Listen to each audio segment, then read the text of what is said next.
Hello friends! If you're new, welcome to my channel.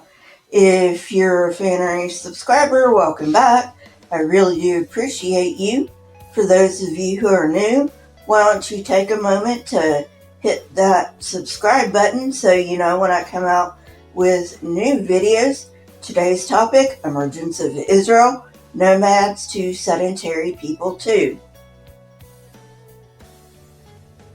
There will be an eye in the upper right hand corner of your screen to take you to part 1 if you have not seen part 1 yet. There's not much else I need to say before getting on with the video, so let's go. There is another model, albeit more nuanced, that allows for a huge number of pastoral nomads from the Transjordan in Iron 1. Faust's 2006 work is one of only a handful of discussions about Israel's origins that takes into account archaeology, anthropology, ethnography, and critical studies of the Bible. Faust points out that there are many similarities in the Iron 1 assemblages on both sides of the Jordan. Therefore, he proposes that some early Israelites had their origins around Transjordan, maybe among the Shazu or other nomadic tribes.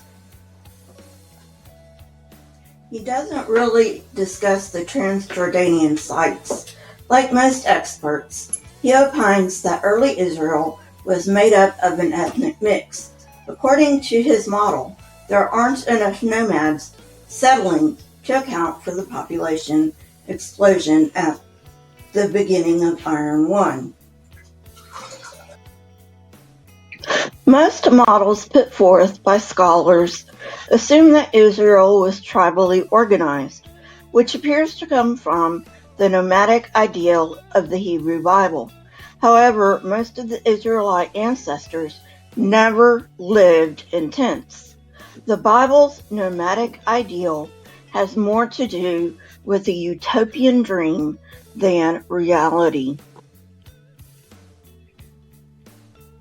If you're a Christian watching this, you might be asking yourself, what happened to Abraham, Isaac, and Jacob? The patriarchs did not exist, at least not in the form they have in the Bible.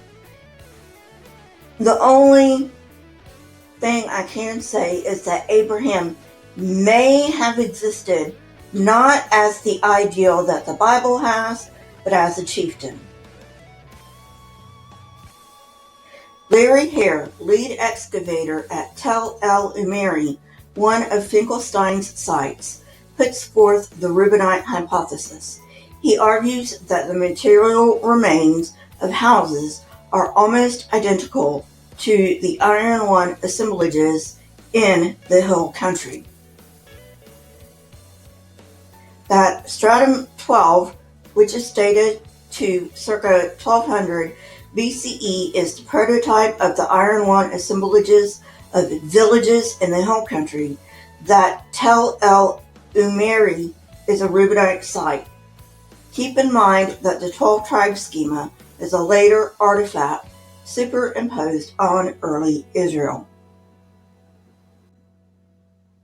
Aside from the 12-tribe schema, there are a number of problems with this hypothesis. First, biblical accounts should not be read as history. Also, he doesn't relate his so-called Reubenites to stratum 12, which is supposedly similar to the Israelite culture across the Jordan. Instead, he relates them to stratum 13, which around 1200 BCE was a prosperous walled town. However, if this is the case, it cannot be used as a prototype for Central Hill Country settlements. These settlements have to be Merimpa's Israel, who had to have been in the area long enough to develop an ethnic identity as well as a military force that is sufficient enough to have been taken seriously by Egyptian intelligence forces, which would be well before 1208 BCE. Neither can we take the Bible as an historical source. According to it, the Reubenites settled around Heshbon after claiming that city had been destroyed. Yet, according to archaeology, there was not even a town there at that time that could be destroyed. As well as helping to fix chronology, pottery can also help us determine the origins and cultural distinctiveness of groups, in this case, the Israelites. We must look at several pertinent facts. First, even though the basic forms of pottery in the late Bronze and Iron One are similar, the potting techniques are very different. Specifically, Iron One pottery shows fewer wheel-forming techniques, with the exception being the finish. Production moved from large-scale production in the late Bronze Age to a handmade cottage industry in Iron One. Each family, or at best a village potter, would have locally made their own pottery. Finkelstein then turns to larger items but dismisses them as irrelevant, which is very possible.